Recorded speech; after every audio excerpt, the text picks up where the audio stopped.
오늘 그 차기 정부 중소벤처기업 정책 방향 좌담회는 세계 두 번째 세션은 세계 분과로 나눠서 진행하는데요. 이번 그 소상공인 자영업 분과 좌담회가 고대에서 시작을 할 겁니다. 그럼 지금부터 그 중소벤처 소상공인 정책 좌담회 그 위기에서 희망으로 그 소상공인 자영업 분과 주제 발표와 좌담회를 시작하도록 하겠습니다. 진행 순서는 먼저 박지원 교수님의 주제 발표 이후에 임채훈 교수님이 자장을 맡아 그 좌담회를 이끌어 주시겠습니다. 그럼 먼저 주제 발표를 해주실 숭실대학교 박지원 교수님을 단상으로 모시도록 하겠습니다. 큰 박수로 맞아주시기 바랍니다.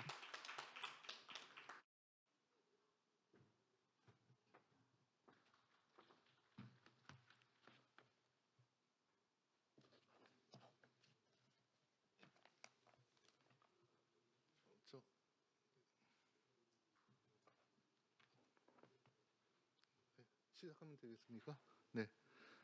네, 저 발표 시작하겠습니다. 제목은 새 정부에 바라는 소상공인 정책 방향 해갖고 두리뭉실한데요. 내용은 안의 내용은 그래도 좀 구체적인 내용을 좀 담도록 노력했습니다. 순서는 다음과 같습니다. 새 정부가 직면한 환경, 그리고 두 번째 챕터로 소상공인 회복력 제고, 세 번째 챕터로 대전환 시대의 소상공인 위기 극복, 마지막으로 소상공인 정책을 이원화해야 한다. 이렇게 이런 순서로 진행을 하도록 하겠습니다.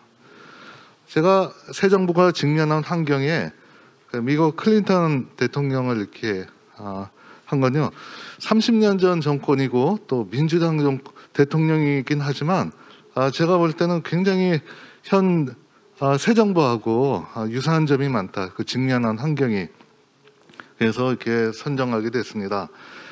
클린턴 대통령이 직면한 상황은 이분이 이제 92년도부터 임기가 93년부터 임기가 시작했는데요.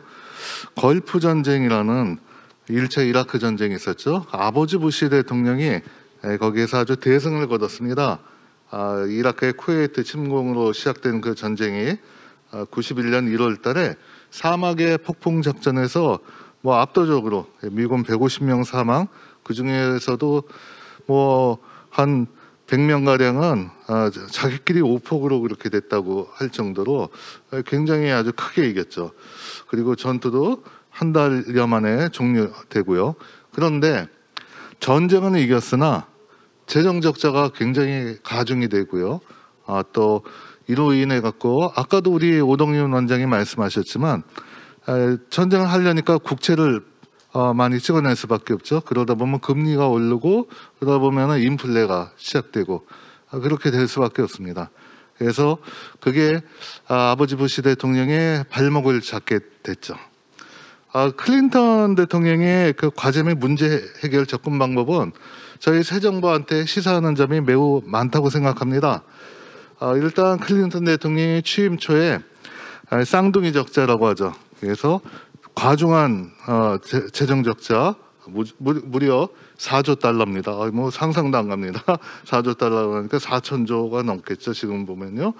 또 무역 적자가 아주 극심했었습니다. 그런데 재임 직후에 이분은 말하자면 무슨 그 자유시장 경쟁주의자 같이 북미 자유협정 체계라고요. 또 오히려 부시 행정부 때 폐기되었던 통상법 301조를 부활시켜 갖고요. 모든 국가의 무역 또 관세 이런 걸 무너뜨리고 우루과이 라운드 체제를 통해 갖고 농산물, 서비스, 엔터테인먼트 사업 부분의 시장 개방을 전 세계에 강력히 이렇게 관철시켰죠. 그래서 무역 적자는 일단 해소했습니다. 자, 이 재정 적자는 사실은 민주당 대통령이 집권을 하면은 재정 적자가 늘어나게 돼 있습니다. 왜냐하면은 큰 정부를 지향하고 복지 정책을 더 강화하기 때문에 늘어나게 돼 있는데요. 클린턴은 미래 산업으로서 IT, 금융 산업을 아주 중점적으로 육성하고요. 이 분야의 규제를 많이 혁파했습니다. 그래서 이때부터 그 인베스트먼트 캠페인이라고 하죠. 그래서 증권하고 은행이 같은 업무를 이렇게 그 전에 규제로 막아놨는데 그걸 터놓게 한 게 클린턴 정부 때부터입니다. 그리고는요, 큰 정부를 지향할 줄 알았는데 정부 행정에 IT를 대거 도입해서 공무원은 무려 30만 명이나 감축했습니다. 예, 거기서 나오는 비용 절감을 이제 복지 예산 증대에 더 활용을 했고요. 2차 세계대전 이후에 재선된 최초의 민주당 대통령입니다. 사실 세금을 많이 걷는 이게 민주당의 큰 정부 정책은 그렇게 인기가 많지는 않습니다. 그래서 2차 세계대전 이후에 재선에 성공한 민주당 대통령 딱 2명입니다. 클린턴하고 오바마. 그러니까 오바마는 상징성이 있죠. 네, 최초의 흑인 대통령이기도 하고요. 클린턴이 근데 첫 단추를 끌었습니다. 그래서 93년부터 2001년까지 대통령을 연임을 했는데요. 사실 저희가 이제 클린턴 대통령 하면은 제임시에 재선해 갖고 초기에 그 루인스키 스캔들로 섹스 스캔들로 아주 오역을 받은 그런 대통령으로만 기억하는 경향이 있는데요. 그 당시에 클린턴은 링컨이 환생해서 왔다 할 정도로 영웅시됐고 서로 모두가 들떠있기 때문에 그런 것까지 가지 않았나 그렇게 생각합니다. 중요한 점은 이 첫 임기 4년 만에 재정 적자를 제로화했습니다. 그리고 미래의 증세를 해결한 대통령으로 아주 그 업적을 남겼다고 봅니다. 자, 새 정부가 직면한 상황을 보겠습니다. 윤석열 곧 대통령 될 당선자가 직면한 상황은요. 우리도 이제 코비드19와의 전쟁 곧 끝날 거고 싶고요. 기대하고 싶습니다. 그래서 드디어 코비드19를 물리쳤다 하더라도요.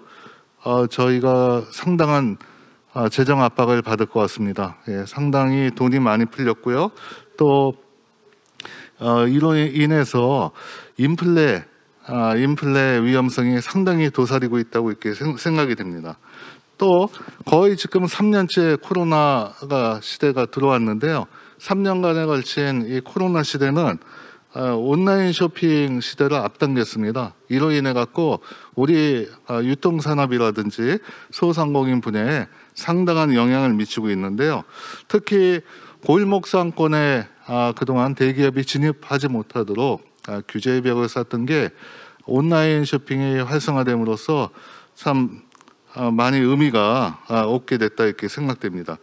또한 비대면 또 비접촉 이런 문화 확산과 함께 개인주의 성향이 크게 확대됐다고 생각합니다. 그래서 골목상권 보호보다 소비자 후생을 강조하고 그런 트렌드가 이번 대선 때 복합 쇼핑몰에 대한 이슈로 이렇게 증폭되지 않았나 그렇게 생각됩니다. 또 해외 직구가 굉장히 활성화되고 있습니다.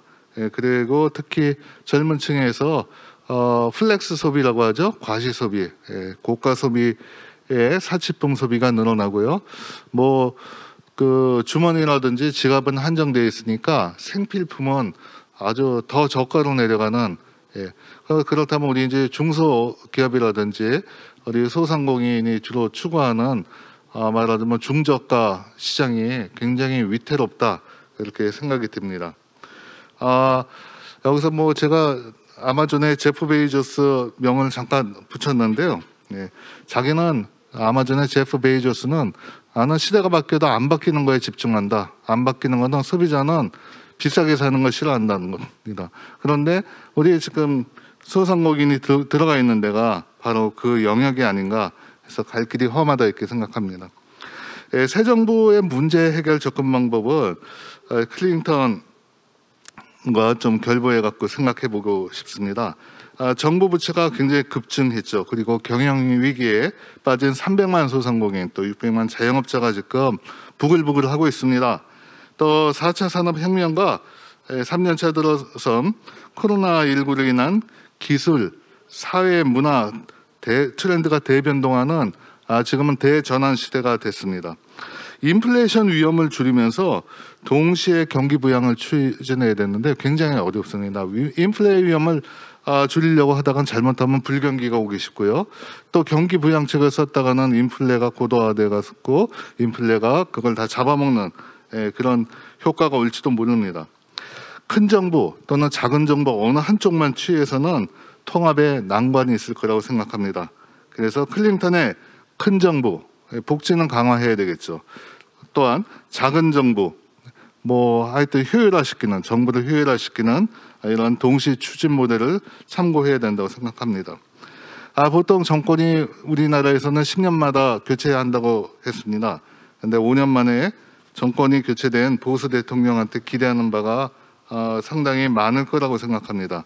그중에 우리 소상공인들한테 기대하는 바는, 저는 이 소득 주도 성장 정책이 뭐 임금 근로자한테는 좋은 영향을 끼쳤을지 모르지만 저희 소상공인한테는 굉장히 안 좋은 영향을 끼쳤다고 생각합니다. 초기부터 그런 얘기를 많이 했지만요. 예, 최저임금 인상이 가져온 인건비 상승으로 뭐 대표적인 게 저희 뭐 편의점이라든지 아니면 식당이라든지 이런 알바 자리가 굉장히 위축이 됐고요. 아까 그 전체 세션에서 또 보다시피 뭐 주차 요원이라든지 하여튼 많은 부분이 무인화 지금 되고 있습니다. 소상공인 영역에 있어서도요. 또 코로나 종식 후에 사실은 지금 코로나 방역 체계가 저희 소상공인 자영업자에 대한 일방적인 희생으로 많이 이루어졌다고 봅니다. 일본 같은 경우에는 식당 문을 닫는데 정부에서 7만 엔인가 6만 엔인가 정확한 액수는 제가 생각 안 나는데요. 그 돈을 지급한다고 해서 너도 나도 신청자가 몰려서 정부가 어려움을 오히려 겪었다고 합니다. 이렇게 신청을 받아서 돈을 주고 그렇게 문 닫는 형태가 아니라 저희는 이제 강제로 그렇게 들어갔기 때문에 만약 이제 코로나가 완전히 물러간 이후에는요, 이제 공정한 보상을 요구하는 그런 움직임이 굉장히 거세질 거라고 그렇게 생각됩니다. 정부 정책으로 인해 가중된 소상공인, 자영업자 경영난을 타개해야 지지를 확보할 수 있다, 이렇게 생각이 됩니다. 소상공인 회복력 제고에 대해 말씀드리겠습니다. 제가 말씀드리고 싶은 큰 주제는 분리 규제가 아닌 결합 상생 정책이라고 말씀드리겠습니다.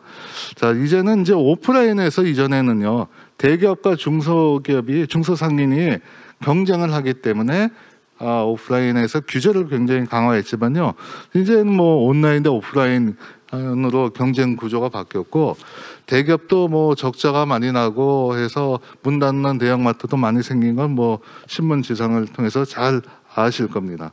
그래서 유통시장의 경쟁 구조가 바뀌었다. 두 번째, 개인주의 소비가 양극화 소비하고 플렉스 소비로 바뀌었다. 그렇기 때문에 특히 온라인 쇼핑으로 이 상권의 경계가 굉장히 무의미해졌고요. 이제 소비자 후생에 대한 목소리가 더 커질 것이라고 생각합니다. 이러한 시국에는 결합 상생 협력 정책이 우리 소상공인한테 더 활성화에 도움이 된다, 저는 그렇게 믿고 있습니다.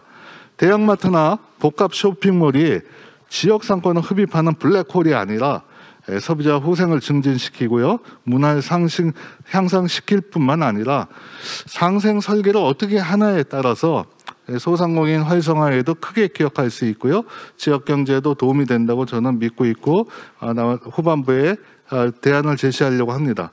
또 기술혁명, 사회 트렌드 대전환 시대에 직면해서 이 대기업을 규제하기만 하면은 중소유통과 소상공인이 자생력을 갖출 수 있다고 한 15년 동안 제가 지켜본 것 같습니다. 근데 그동안 무슨 경쟁력이 생겼는지 저희가 좀 반성할 필요가 있다, 이렇게 생각됩니다. 대기업 역시 이런 기회를 상생 기회를 오히려 이제 상권 독식으로 이렇게 이용을 하려고 한다면요, 더 엄청난 규제가 있을 거라는 거는 이제 그동안 학습을 통해서 잘 알고 계실 거라고 생각하고요. 제가 만나본 일부 대기업 유통의 임원분들 말 들어보면요, 진정한 상생할 준비가 되어 있다, 마음가짐이 많이 바뀌었다, 이렇게 생각이 됩니다. 그래서 진정한 상생 설계를 대기업도 해야 되겠다. 또 그동안 이제 규제 앞장섰던 이런 이해관계자들도 오프라인 유통 규제를 더 강화한다면은 대기업은 온라인 쪽으로 더 비중을 둘 겁니다. 그러면 오프라인이 더 죽겠죠. 자, 그러면 이제 온라인도 규제해야 된다는 얘기가 스멀스멀 나오고 있는데요. 이거는 굉장히 불가능할 거다 이게 생각됩니다. 지난 2년 동안 굉장히 온라인에 익숙해진 소비자의 거센 저항을 받을 것이기 때문입니다. 결합 상생 해외 사례 잠깐 보여드리겠습니다. 뭐 이거 많이 아시겠지만요. 스페인의 메르카도가 되겠습니다. 여기 근데 맨 왼쪽 사진 보시면은 메르카도나 이렇게 되어 있는데요. 이거는 스페인의 대표적인 대형 유통업체입니다. 그리고 그 밑에 있는 사진은 제가 만나서 인터뷰를 했던 상인회장 부부들인데요. 이분 말씀이 아주 인상적이었습니다.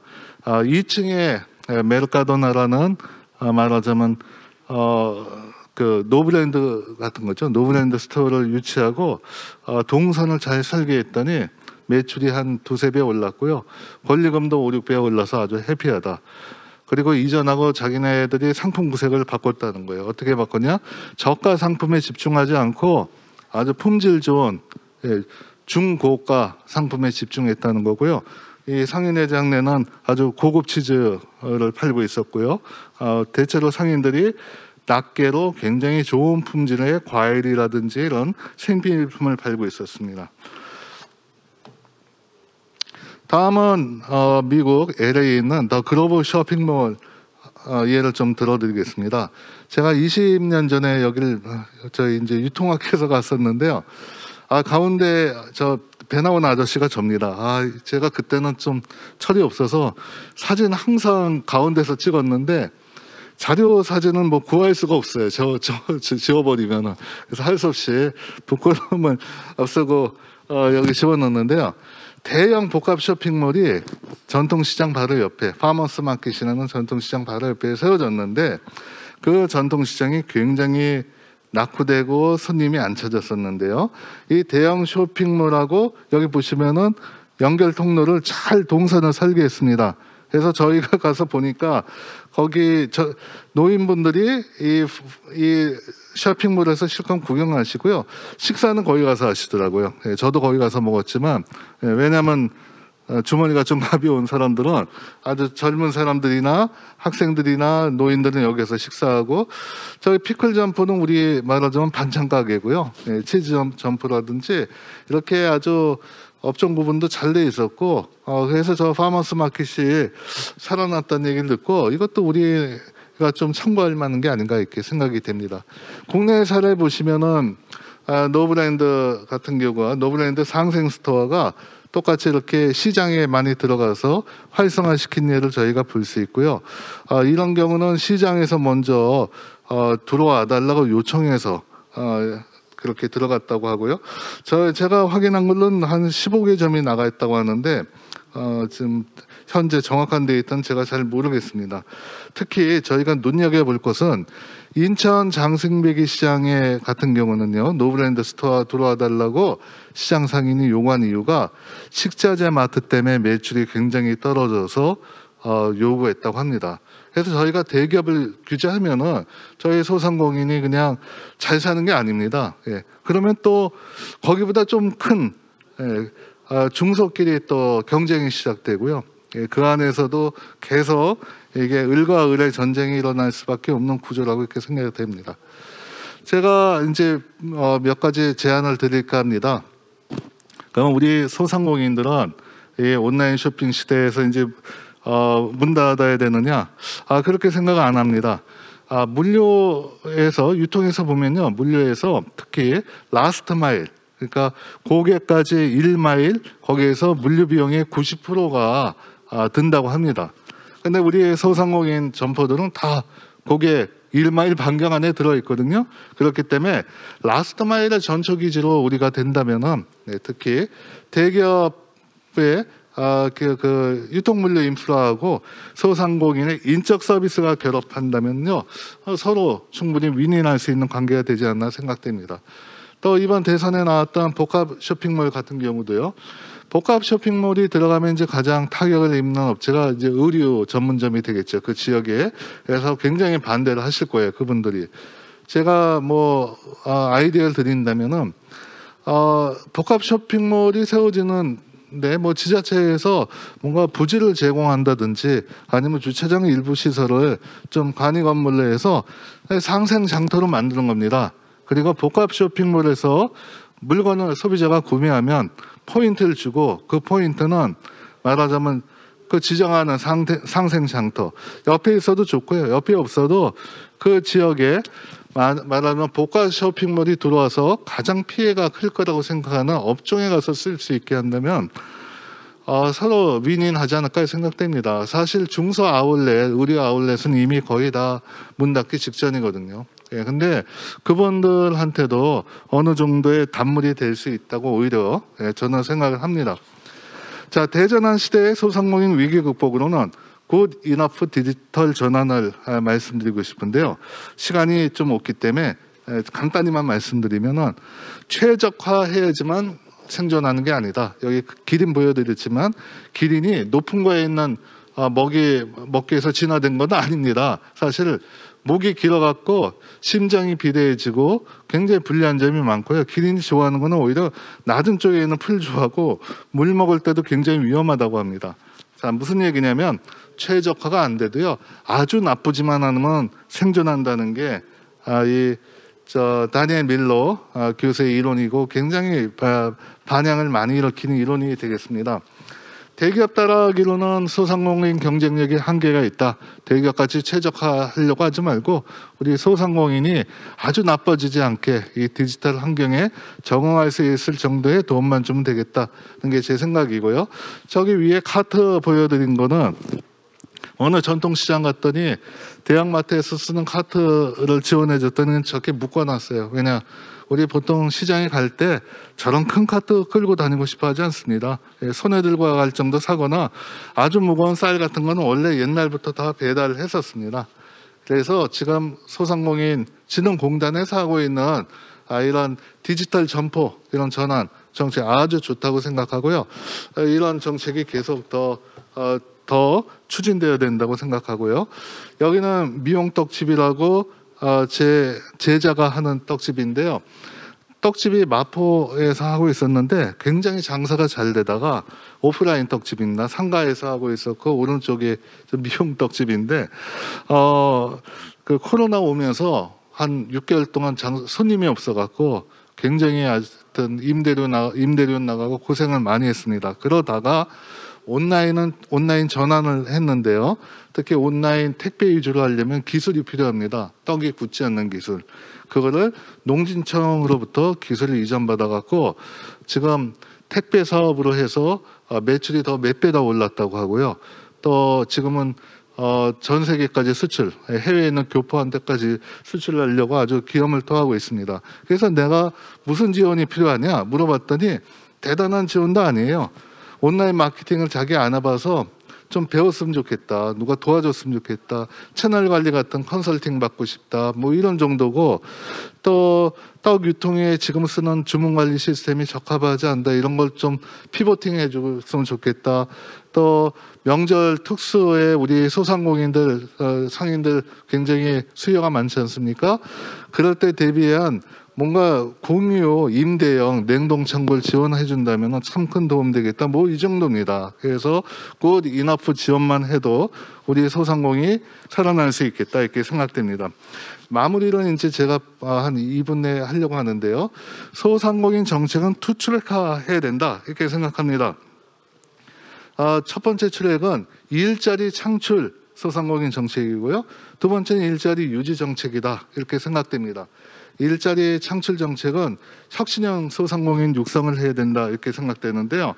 아까 저희 오동윤 원장님이 말씀하신 그 파충류 파는 온라인 파충류 파는 그런 라이프 스타일형 창업을 적극 지원해야 된다고 해요. 왜냐하면 생각합니다. 왜냐하면 모든 사람이 IT라든지 무슨 소프트웨어 스타트업에만 매달릴 수는 없거든요. 네, 그래서 거기에서도 굉장히 큰 성공을 한 경우가 저희가 종종 있고요.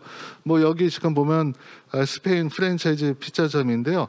동네 가게 하나 열었다가 지금 보시면은 467개 점포에서 3억 불의 매출을 하고 시장 가치가 17억 달러까지 되는 소상공인에서 이렇게 큰 경우도 있습니다.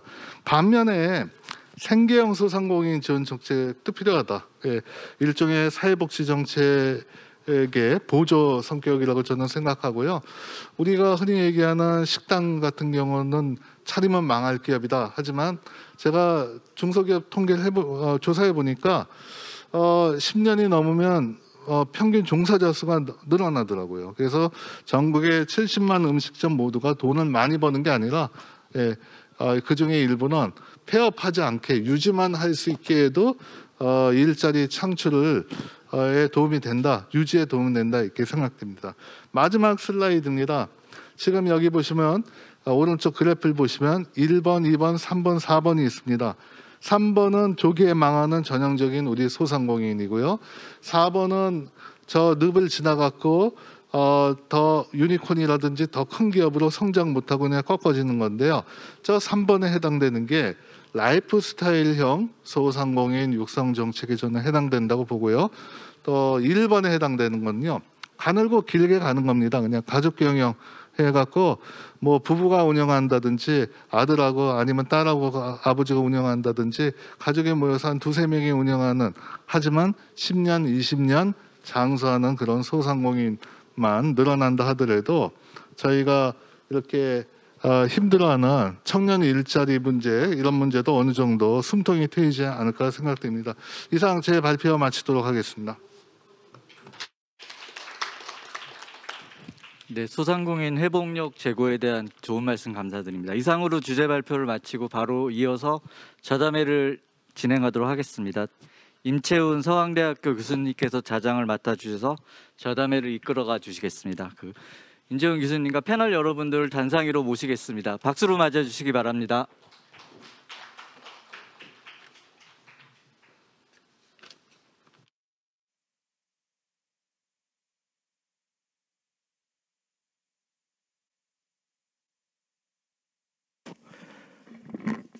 안녕하세요. 반갑습니다. 저희 분과는 소상공인을 주제로 다루고 있습니다. 앞에서 박지현 교수님께서 주제 발표를 해주셨습니다. 오늘의 주제는 세부 주제가 소상공인의 위기 극복과 회복력 제고입니다. 박지현 교수님께서 상당히 처음에 이제 미국 대통령부터 얘기했고 너무 거창해갖고 저거 어떻게 풀어가실까 했는데 이제 나중에 잘 마무리까지 해주신 것 같아요.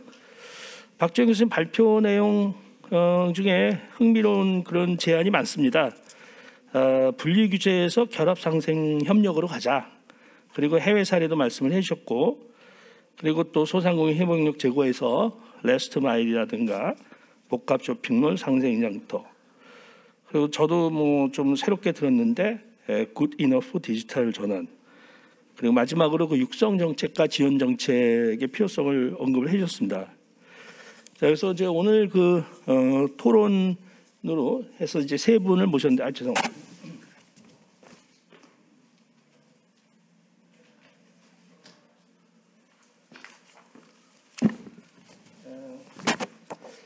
토론자분들한테 제가 부탁드릴 게, 뭐 사실 소상공인에 얘기하려면 내용이 많습니다. 굉장히 뭐 많은 말씀을 하실 것 같은데 시간 제약이 있기 때문에 좀 세 가지에 초점을 맞춰서 말씀드리기를 부탁드립니다. 첫 번째는 위기 극복이에요. 당장의 코로나 위기 극복. 어떻게 보면 특별한 게 없을 수도 있어요. 이게 재난지원금이라든가 손실보상에서 많이 주자는 얘기에 그칠 수도 있는데 그 외에 뭔가 새로운 그런 방안이 있으면 말씀을 해주시고, 두 번째가 회복력 제고입니다.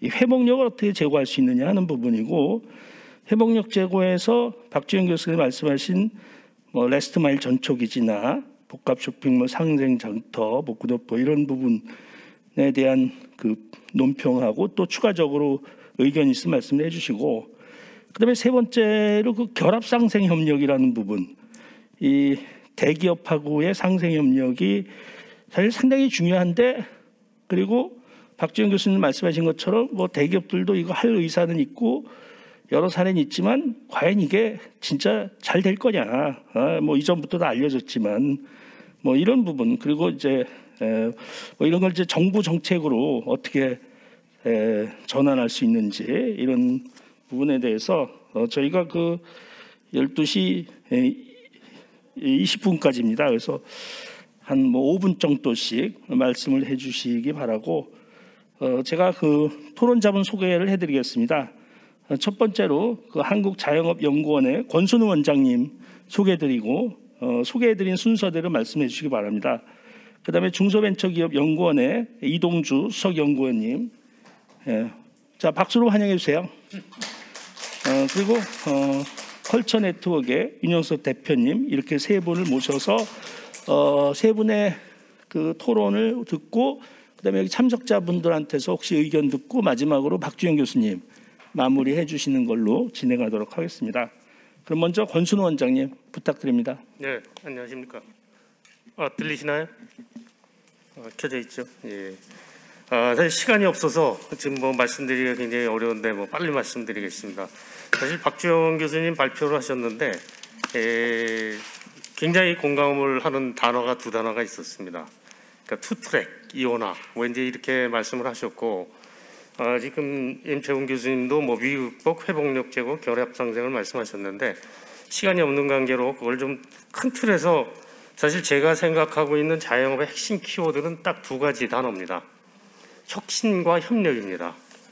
그게 이제 박주영 교수님 말씀하신 투트랙 이원화와 어떻게 보면은 개념적으로 치환이 가능할 것 같습니다.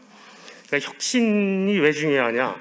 자영업은 지금 이제 혁신 산업입니다. 과거에 우리가 낙후된, 저는 소상공인이라는 말을 쓰기가 사실 별로 그렇게 보다는 자영업이라는 말을 쓰고 싶습니다. 소상공인이라는 건 아무래도 규모도 작고 영세하고, 자영업은 하기에 따라서는 더 커질 수도 있고 생산성도 높아질 수가 있습니다.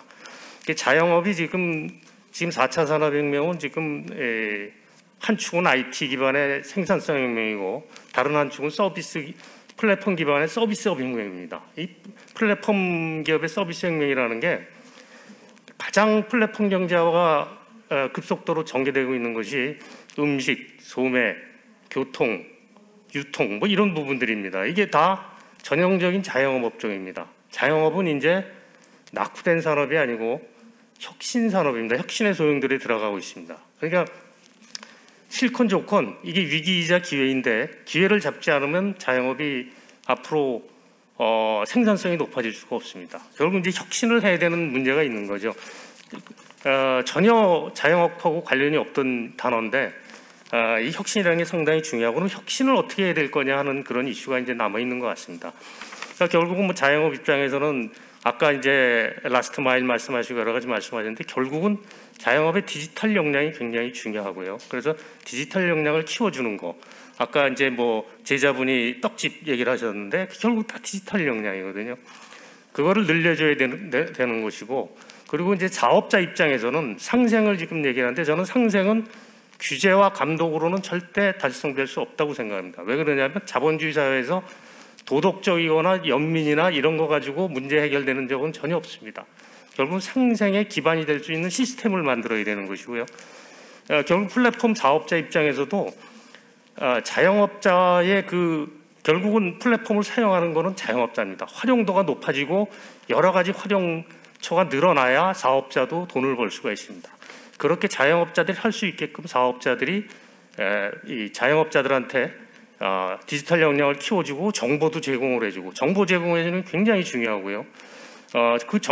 이 플랫폼 경제에서 나온 정보는 사업자만의 것이 절대 아닙니다. 자영업자들이 생성해낸 정보이기 때문에 그렇게 서로 이 미래지향적 발전을 위해서 서로 협력을 하지 않으면 성장을 할 수 없는 이럴 때 상생이 나올 수가 있기 때문에 사업자 입장에서 그런 의미에서 자영업자와의 그 협력이 굉장히 중요하다고 생각이 들고 정부는 이게 잘 될 수 있도록 시스템적으로 지원을 해주는 게 정부의 역할이라고 생각합니다. 정부가 뭐 나서서 뭐 이거 규제하고 저거 규제하고 소상공인 규제 사실 아까 이제 이 다음 정부의 소상공인 정책 이렇게 리스트가 딱 나와 있는데 다양한 정책은 있지만 그것을 꿰뚫고 있는 어떤 하나의 시스템적인 부분이 결여되어 있다고 생각이 됩니다. 그런 것들이 어떻게 될 수 있게 하느냐가 굉장히 중요하고요. 두 번째로 이 협력 문제입니다. 협력 이슈인데 지금 자영업 시장에 계속 2000년대 이후로 나타나는 공통적인 현상이 기업형 사업자들이 침투를 하고 있습니다. 기업형 사업자라는 것은 대형 마트, 그 다음에는 프랜차이즈 사업자가 등장을 했죠. 그 다음에 플랫폼 사업자가 등장을 했습니다. 등장할 때마다 골목상권 문제, 갑질 문제, 이번에 플랫폼 독점 문제 계속 이슈에 대해서 나옵니다. 이건 뭐냐면 이제 공정거래 정책 핵심이 대기업과 중소기업의 문제가 아니라 사업자와 자영업자의 문제로 그것이 핵심이 돼가고 있는 사회로 진전이 되고 있다고 생각합니다. 이런 상황에서 자영업자들이 이런 기업형 사업자와 경쟁을 하고 발전적인 의미에서 상생이 되기 위해서는 결국 자영업 스스로 어떤 협력 시스템을 구축을 해야 된다.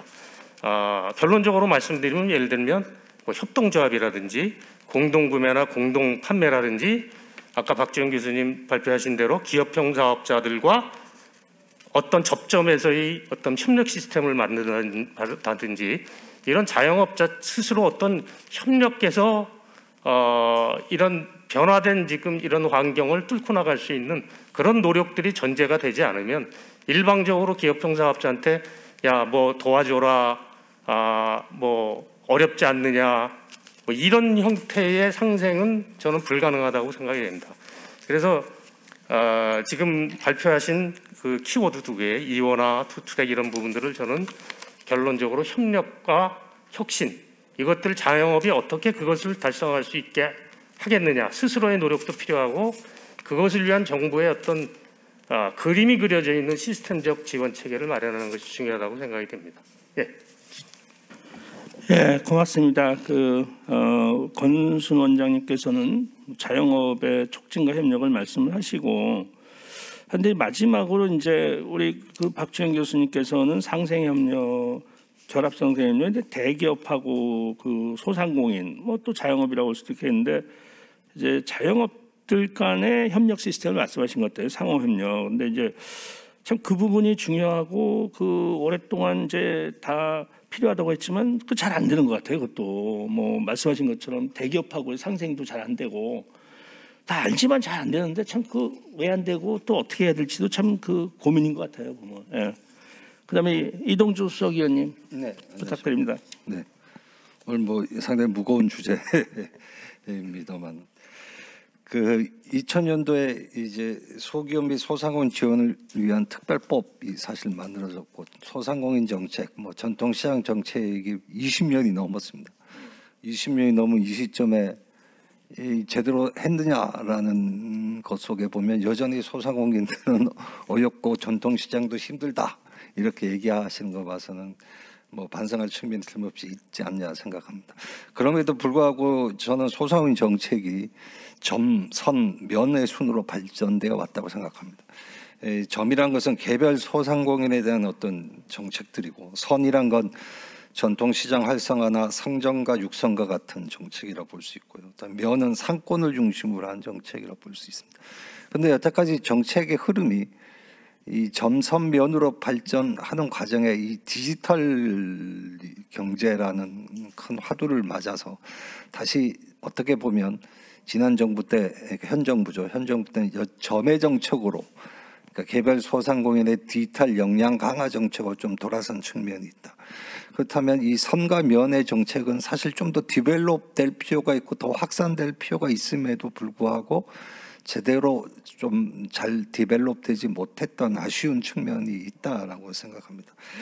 더구나 이 코로나19 때문에 뭐 현 인수위에서도 다양한 이제 보상이라든가 활력 회복 정책을 뭐 모색을 하고 있습니다만 그것 역시 저는 점 중심의 정책이 아닌가.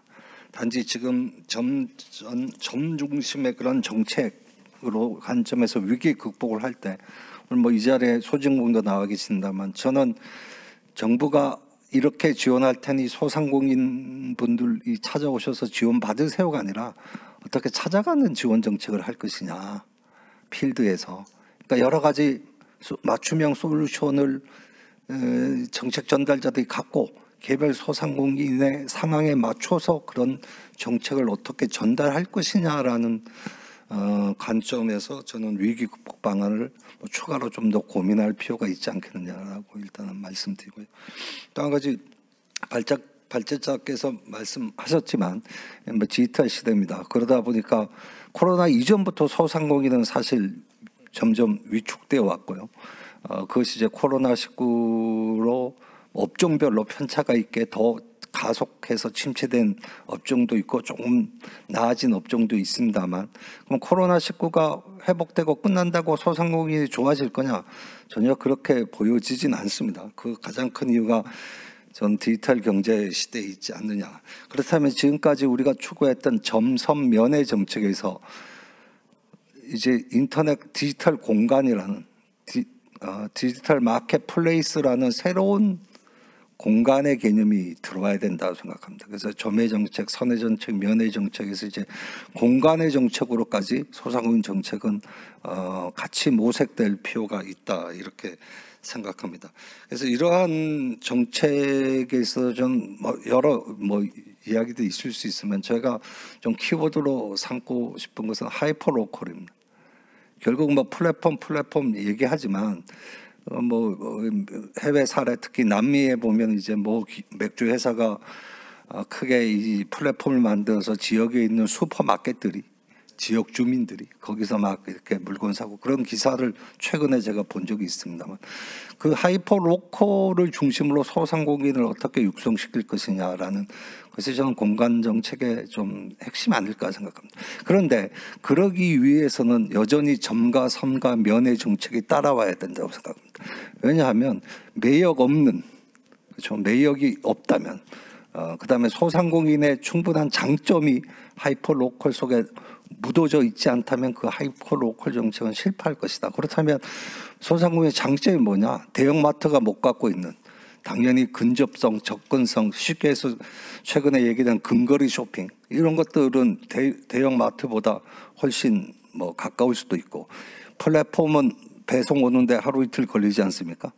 실시간으로 구매와 소비가 이루어질 수도 있고, 여러 가지 하이퍼로컬의 장점들이 저는 있다고 생각합니다. 그러니까 그런 장점을 발현되기 위해서는 어떻게 이 지금까지의 소상공인 정책들이 좀 바뀌어야 될 것이냐, 그게 점과 선과 면의 공간의 관점에서 서로 어떻게 조화롭게 갈 것이냐라는 것이 좀 모색될 필요가 있다. 그러기 위해서는 지금까지 우리가 추구해왔던 소상공인 정책의 틀, 그다음에 정책 전달 체계도 같이 고민돼야 된다. 여태까지 소상공인 정책의 중소기업청, 지금 중소벤처기업부 이렇게 성장을 해왔습니다만, 여전히 중앙정부 중심의 정책이란 거죠. 소상공인 정책이 로컬로 가려면 지방정부와 어떻게 협력할 것이냐, 지방정부와 어떻게 역할 분담할 것이냐, 그다음에 필드에서 어떻게 소상공인 지원센터가 어떤 역할을 할 것이냐, 이러한 것들이 좀 모색돼야 되는데, 여전히 중앙정부 중심에서 이렇게 공급자 중심의 정책 체계를 우리가 갖고 있는 것이 아니야. 그렇다면 이 새롭게 등장하는 어떤 하이퍼 로컬 시대에 맞춰서 이 전달 체계를 어떻게 로컬 중심으로 갈 것이냐. 그러기 위해서는 저는 일부에서 이건 좀 여담인데, 일부에서 소상공인이 중요하니까 소상공인 청을 만들어 달라 이런 얘기를 합니다만, 저는 아니라고 생각하는 이유가, 지금처럼 이러한 생태계적 접근, 영업 생태계 내지 비즈니스 생태계적인 접근을 하려면 여러 자원들이 공급돼야 되는데, 그러한 것을 조정하는 역할이 사실 중소벤처기업부의 고유 역할이거든요. 왜냐하면 중소기업부가 탄생 배경이 조정이었기 때문에. 그러니까 각 부처나 각 지자체가 갖고 있는 자원들을 어떻게 잘 융합시켜서 소상공인에게 좋은 비즈니스 환경을 만들도록, 비즈니스 생태계가 스스로 잘 구축되고 할 것이냐는 관점에서 정책 전달 체계라든가 집행 체계도 좀 고민할 필요가 있지 않느냐. 그런 차원에서 오늘 발제하신 그 내용에 공감하면서 전체적으로 제가 생각한 바를 이 정도 수준에서 말씀드리고자 합니다. 이상입니다. 감사합니다. 예, 고맙습니다. 여러 어려운 말씀을 해주셨는데, 점선 면에다가 이제 하이퍼 로컬 이런 얘기도 했는데, 오늘 이제 이렇게 발제나 토론을 보면 사실 어떤 그런 새로운 방향성이 찾아지는 것 같아요. 저는 박주영 교수님 말씀하신 것처럼 사실 처음에는 무슨 얘기인가 했는데, 굿이너프라는 게 소상공인이 갖고 있는 약점이 있는데 이제 그런 거를 강점으로 잘 살리는 방안이 뭐냐. 그래서 그 이동주 박사님도 말씀하신 것처럼 소상공인이 전 대기업하고 경쟁해서 이길 수 없다고 생각해요. 그리고 솔직히 뭐 그 디지털 전환에서 이길 수 있겠어요. 근데 말씀하신 그 하이퍼 로컬이라든가 이런 분도 있고 사실 그 기업형이 못하는 것 중에 하나가 원투맨이거든요. 그래서 소상공인은 원투원이기 때문에 이 이제 관계형의 그런 그 이 결속력이 필요한 것 같은 생각이 들어요. 그래서 저희 집사람도 예전에는 대형마트 갔다가 SSM 갔다가 요새는 동네 정육점 가요. 거기 이제 사장님하고 잘 알고 하니까 그래서 우리가 이제 그 자꾸 온라인에 대해서 비대면 하는데 이 비대면이 아니거든요. 저희도 이제 요새 뭐 줌 수업하다 보다 대면해요. 이게 온라인 대면합니다. 그래서 뭔가 저는 온라인도 너무 데이터라는 그런 걸 데이터 감당 못합니다. 여기서 온라인에서 좀 관계를 살리면서 대면으로 가서 좀 그 관계를 결속하는 방법이 어떨까 하는 생각도 좀 드는 것 같아요. 자, 그다음에 마지막으로 컬처 네트워크의 윤현석 대표님 부탁드립니다. 네. 그 앞서 말씀해 주셨던 부분들은 정말 충분히 공감되는 이야기입니다. 특히나 이제 소상공인의 지금 직면한 어떤 위기라고 하는 측면에서 이걸 어떻게 극복해낼 수 있을까? 감히 정책적인 부분부터 실제 뭐 운영하는 측면에서도 굉장한 이 희망이 어렵고 희망이 안 보이고 또 그 어떤 상상조차도 어려움을 느끼고 있는데 중요한 건 여러 가지 뭐 이런 역할 중에서 이 위기를 극복하는 방식이 지금처럼 뭐 이런 재난지원금을 그 손실보상을 채워주는 어떤 뿌리기식 방식이 여전히 뭐 실제로 이 소상공인 영역에 대한 생태계 변화에 기여할 수 있는가? 어차피 그 재난지원금과 손실보상에 대한 보상을 받은 이후에 그 소상공인들은 정말 생존할 수 있는가에 대해서 다시 한번 묻고 싶고요. 소상공인이 가지고 있는 위기는 사실 이제 코로나로 인해서 굉장히 이제 극렬해졌지만 또 이로 인해서 변화에 대한 모색들을 또 고민한 것 같아서 어떻게 보면 좀 더 새로운 시각이 열리는 계기라고도 생각이 드는데 그 전에도 임대료 문제, 젠트리피케이션, 그다음에 소비 특별 뭐 이런 디지털 전환에 관련된 소비 변화에 대한 트렌드에 뭐 맞지 않는 뭐 소상공인들이 또 한계가 느껴지고 소상공인의 위기들은 계속 커져왔지만 재밌는 건 그럼에도 불구하고 소상공인들은 굉장히 많이 창업을 하고 있고 또 소상공인 전체에 대한 비율이 아주 높아져 가고 있다는 것입니다. 지금 거의 뭐 자영업자에 대한 비율이 뭐 1,000만 명에 가깝고 그렇다면 이렇게 많아지고 양적으로 또 많아지고 질적인 변화를 요구해야 되는 이 소상공인 분야에서 지금까지 이제 정부는 말하자면 전통시장을 지원하는 것처럼 지원 정책을 펴왔지 이 소상공인 성장하는 방식에 대한 생태계를 어떻게 바라보고 그 변화에 맞춰서 좀 더 능동적인 정책들을 펼칠 수 있는 그 다양성들이 잘 이루어지지 못했던 것에 대한 것은 분명히 한계라고 생각합니다. 그렇다면 이 이유는 이제 뭐 중기부라든지 소상공인진흥공단에서 같이 프로젝트를 참여하고 일을 하는 거 봤을 때 너무 업무가 많고 하지만 인원은 적고 그럼 이런 부분들을 해당 이 방식의 일을 제대로 컨트롤하고 진행할 수 있는 어떤 컨트롤 타워의 기능이 부재함을 많이 느꼈고요. 이렇게 되다 보니까 소상공인들에 대한 어떤 적절한 인식의 제고부터 소상공인 상업의 어떤 변화라든지 또 그런 개념을 통해서 뭔가 전략이라든지 이런 것들이 현장에서 진행되는 이 기업 생태계와는 맞지 않은 방식으로도 펼쳐졌던 것 같습니다. 저는 이제 이런 것들은 아마 다 많은 분들이 공감하실 것 같고 저는 여기에서 좀 강조하고 싶은 것은 앞서 위원님께서 연구원님께서 말씀하셨던 이 하이퍼 로컬에 대한 가능성과 그리고 이 소상공인 영역에 대한 어떤 세대 교체에 대한 고민들이 시작된 것 같습니다. 특히 라이프 스타일들이 되게 더 많이 변화가 다양해졌고 그에 맞는 이제 사업적 방식들도 되게 다양해졌고요. 특히 MZ세대라 불리는 어떤 새로운 어떤 창조 계급이 등장함으로써 창조적 소상공인들의 모습들도 많아졌고 대기업들에서도 오히려 지금 옆에 더 현대 서울에서 입점을 하고 있는 지하의 어떤 F&B 분야라든가 입점하는 컨텐츠를 가지고 있는 소상공인 보더라도 이미 서울의 주요 어떤 로컬 기반에 굉장히 인지도가 쌓여 있고 소상공인 이상의 어떤 역할들을 하고 있는 브랜드들이 오히려 대기업들의 유통망 안에서 성장하는 모습들이 보여준 것이 이런 방식이 오히려 좀 상생의 이야기가 될 수 있지 않을까라고도 생각했고요. 두 번째는 이런 라이프 스타일의 변화에 맞춰서 소상공인 영역이 여전히 자영업이라고 할 수 있는 좀 소규모 영업 구조를 대한 인식이 바뀌지 못하는 것 같습니다. 그렇다면 지금 단계에서 기업형 소상공인이라고 하는 어떤 관점을 좀 더 등장시켜서, 예를 들어 스타벅스라고 하는 브랜드도 처음에 그 시애틀에서 작은 로스터리 브랜드로서 시작을 한 것이 지금은 글로벌 음료 산업을 기업으로 성장하게 된 것이잖아요. 근데 이런 부분들이 지금 소상공인들이 단계별 이 기업 성장의 전략에 맞춰져 있는가? 그렇다면 지난 20년간 벤처기업들을 성장시키기 위한 그런 생태계로 소상공인 영역들의 또 성장을 이야기할 수 있는 시기가 됐다면, 이런 기업형 소상공인들을 좀 적극적으로 육성할 수 있는, 그리고 투자 방식, 그러니까 대출이라든가 지원을 해주는 방식에 넘어서 이제 기업형 소상공인들에게 작은 규모지만 투자를 통해서, 그리고 전문적 엑셀러레이팅 기반을 통해서 성장을 시키고, 그 성장한 기업이 중소기업이 되고 또 이후에 성장해서 대기업이 될 수도 있는 가능성이 있는, 그리고 그런 것들이 이미 존재하는 플랫폼들과 연계됐을 때 확실한 시너지가 날 수 있을 거라고 생각하고 있습니다. 어쨌든 이 소상공인들 모든 상황들을 아우르면서 정말 평화롭고 이로운 방식들을 이끌어낸다는 것은 상당히 어려운 방법이라고 생각합니다.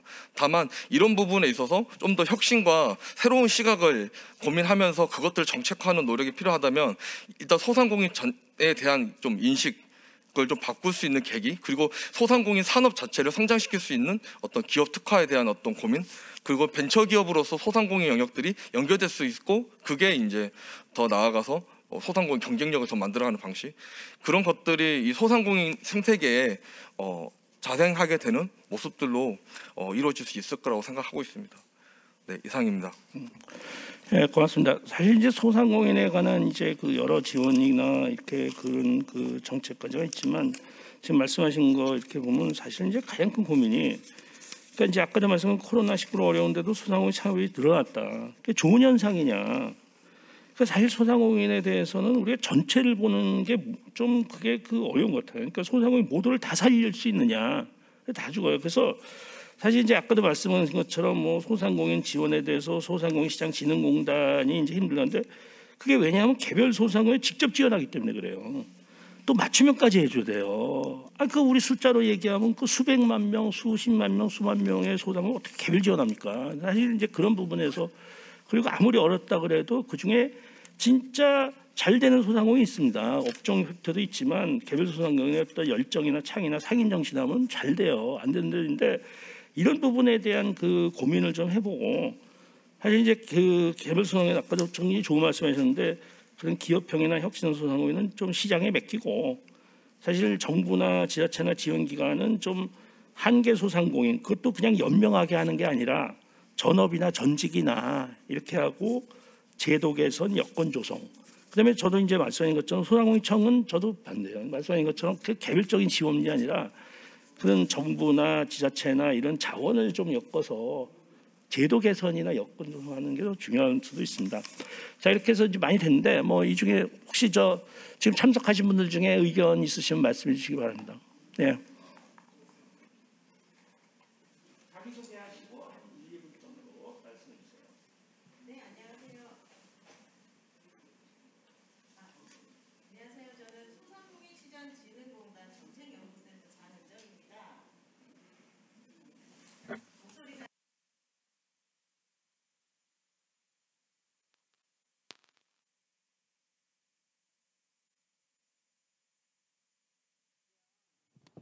진행하고 있는데, 앞으로 장기적인 연구 방향성을 설정해야 되는 지금 이 시기라서 여러 전문가분들의 의견을 듣고자 제가 질문을 드리겠는데요. 소상공인 정책은 지속적으로 발전해 왔습니다. 그리고 작년에는 소상공인 기본법이 시행이 되었죠. 기본법이라고 하는 것은 소상공인의 경제적 지위를 향상시키고 기본적 실체의 말 그대로 기준이 되는 아주 중요한 의의가 되는 법입니다. 기본법 제정 이전부터 소상공인은 독립적 정책 대상으로 중소기업과는 분리가 되었습니다.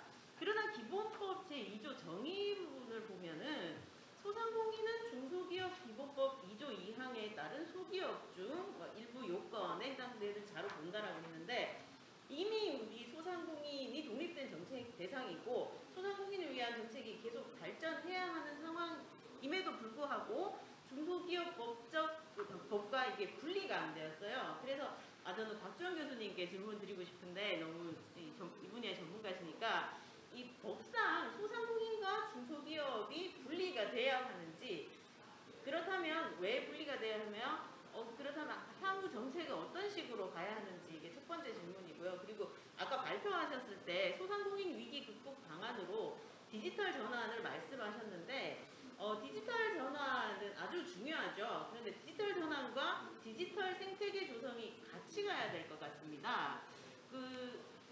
그래서 디지털 생태계 전환을 위한 디지털 생태계 조성에 있어서 가장 시급한 정부가 빨리 마련해야 될 정책이 어떤 거라고 생각을 하시는지 이 두 가지가 궁금하고요.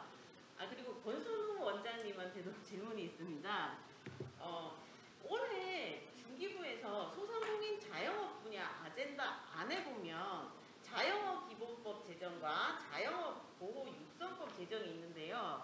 방금 말씀드린 것처럼 소상공인 기본법이 제정 시행이 된 지 이제 1년 정도가 됐는데 이 자영업 기본법 제정과 자영업 보호 육성법 제정이 필요하다고 보시는지, 그렇다면 왜 그런지, 만약에 자영업 기본법이 제정이 된다면 소상공인 기본법과 법적 정의 부분에서 분리가 돼야 되는데 어떻게 분리를 해야 되며 어떤 식으로 차별성을 가지고 나가야 될지 이 부분이 궁금합니다. 감사합니다. 하셨네요. 뭐 혹시 더 추가로 질문 있어요? 예, 저 시간이 많이 가서 뭐 한 분만 이렇게 받고 그다음에 그 질문하신 박주영 교수님, 권순우 원장님 답변해 주시기 바랍니다. 박주영 교수님부터.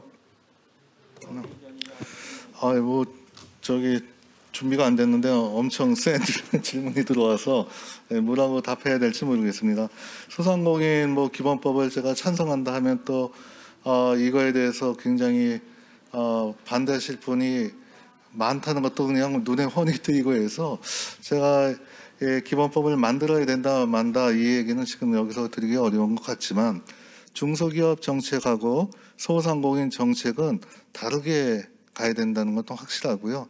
소상공인 쪽을 단순히 이게 참 시끄러운 동네니까 관리해야 된다. 이거는 저는 아니라고 생각합니다. 아까 권순우 원장님이라든지 윤현석 대표 얘기했듯이 소상공인의 또는 자영업의 라이프 스타일형 창업이 늘어나고 있고요. 여기서 굉장히 그 고성장 벤처가 나올 수도 있는 사업들이 많이 과거에도 나왔는데 초기에는 이게 생계형하고 구분이 안 되거든요. 그래서 저희가 추출액으로 가기 위해서도 소상공인 분야가 좀 더 정책적으로 확대돼야 된다. 다만 아까 우리 오동유 원장님도 얘기했고 이동주 박사님도 얘기했듯이 청으로 분리하면 오히려 제가 볼 때는 꼬꾸라지는 거고요. 적어도 소상공인을 주무 담당하는 차관급 하나는 더 생겨야 된다는 데 이렇게 동의합니다. 두 번째 디지털 생태계에 대해서는요. 제가 말하는 이제 굿이너프는 디지털 생태계를 우리 정부가 지원해서 구축한다고 하면요. 막대한 돈이 들어갑니다, 이게. 그리고 너무너무 가치 사슬이 길기 때문에 그 문제는요. 이쪽 디지털은요. 계속 끊임없이 말하면 업그레이드 해주고 관리해주고 해야 되는데 우리 자영업 소상공인 분들은 그걸 하실 글쎄요. 하여튼 저는 좀 힘들다고 생각을 해요. 그래서 이 부분은 정부가 들어갈 부분은 아니라고 생각하고요. 디지털 쪽에 적응할 수 있게 지금 하시는 거를 좀 더 내실 있게 더 적응할 수 있게 도와주고 이 생태계 부분은 이미 쿠팡이라든지 대기업이라든지 수십절 투자해갖고 한 게 있으니까 저는 이걸 상생 결합을 시키자는 거죠. 연결을 해서 활용을 하자. 그쪽에 좀 더 방점을 두고 싶습니다. 권 원장님. 예, 지금 뭐 기본법을 제정하자 말자 이런 말씀하셨는데 사실 뭐 이 자리에서 말씀드린 박정 교수님 말씀대로 좀 무거운 주제고요. 핵심적인 건 뭐냐면 사실 지난 수십 년 동안에 대기업하고 연결해서 중소기업 보호를 소위 상생 구조 그리고 대기업 규제를 많이 해서 중소기업을 육성을 하자고 그랬는데 결국은 제가 볼 때는 뭐 굉장한 실패를 했습니다. 그 실패한 핵심적인 이유는 뭐냐면 중소기업의 경쟁력을 올려주기 위한 법이 아니었고 중소기업을 단지 보호해주기 위한 법이었다고 생각이 들어요. 그러니까 그런 상태에서는 뭐 이 대기업이 어떤 행동을 하더라도 대기업이 설사 중소기업한테 불공정 거래를 안 했다 손치더라도 아마 중소기업이 성장을 못 했을 수 있을 거예요. 그래서 지금 현재 핵심적인 거는 지금 자영업이나 소상공인이 앞으로 이런 혁신 경제에서 어떻게 진짜 혁신을 하고 살아남을 수 있겠냐 하는 거는 이 아까 이 사업자들 이런 뭐 플랫폼 사업자 됐든 기업형 사업자들의 대응해서 소상공인이나 자영업자를 보호해주는 여러 가지 조치들 뭐 하물며 수수료 문제라든지 이 프랜차이즈 부분에서 갑질 해소라든지 아주 자잘자잘한 다양한 그 제도들을 만들어 놨어요. 과연 그것이 자영업자나 소상공인의 진정한 혁신과 생산성을 높여주는 역할을 하냐? 그렇지는 않다고 봅니다. 그래서 그게 법이 됐건 제도가 됐건 시스템이 됐건 뭐 예를 들어서 지금 프랜차이즈 우리나라 소위 구조가 보면 거의 다 유통마진 구조입니다. 사업자들이 수익을 내는 것이. 미국은 거의 다 로열티 베이스예요. 이게 별거 아닌 것 같지만 그 프랜차이즈 사업의 경쟁력에 엄청난 차이를 결과적으로 가져왔습니다. 왜 그러냐면 로열티 구조화에서는 이 구매나 이런 부분들 상당히 효율적으로 하고 시장 경쟁을 하고 또 광고나 마케팅도 시장 경쟁을 따라가게 시스템이 진화 발전합니다. 좀 어려운 얘기지만 그러니까 정부가 할 일은 예를 들어서 이렇게 프랜차이즈 업계에서 시장에서 더 효율적으로 소위 이 가맹점들이 구매를 하고 해서 더 이 비용을 절감해 줄 수 있게 하는 이런 체계를 만들어 주는 게 더 중요하거든요. 이런 갑질 체계보다도. 그래서 예를 들면 아주 구체적으로 한다면 가맹점들이 어떻게 아까 제가 이제 협력을 해야 되고 그런 말씀을 했는데 서로 협력 체계 단체를 잘 만들어서 공동 구매나 공동 판매할 수 공동 구매나 이런 것들을 할 수 있게 하는 체계를 만들어 줄 거냐. 물론 지금 상황에서는 사업자들이 엄청나게 반발을 할 겁니다. 근데 장기적으로 보면 사업자들한테도 유리해요.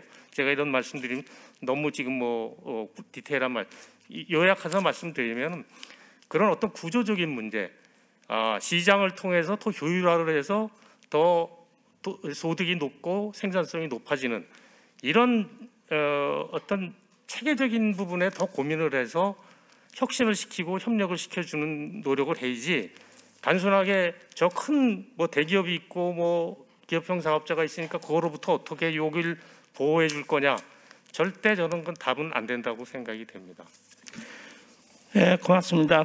오늘 뭐 하여튼 짧은 시간이지만 이 여러 가지 소상공인의 정책에 관한 그 의견이 나왔고 이게 조금 이제 결론적으로 비슷한 거 보면은 사실 소상공인에 대한 일방적인 보호 또는 직접적인 지원보다는 자생력이라든가 경쟁력이나 이런 걸 키워주는 그런 제도 개선이 더 중요하다는 의견이 나온 것 같은데 사실 이제 소상공인 문제는 뭐 앞에 이동주 박사님도 얘기하셨지만 뭐 20년 동안 다 거론이 되고 또 우리나라만큼 소상공인 지원 제도가 많은데도 늘 어렵다 그러고 같은 얘기 공존하는 것 같아요. 그리고 오늘도 이제 이 책상 위에 있는 뭐 지금 이제 신정부 국민의힘이나 또는 국민의당이나 이렇게 소상공인 공약상 보면 뭐 여태까지 한 거하고 무슨 차이가 있는지 다 지원해 주는 건데 그게 이제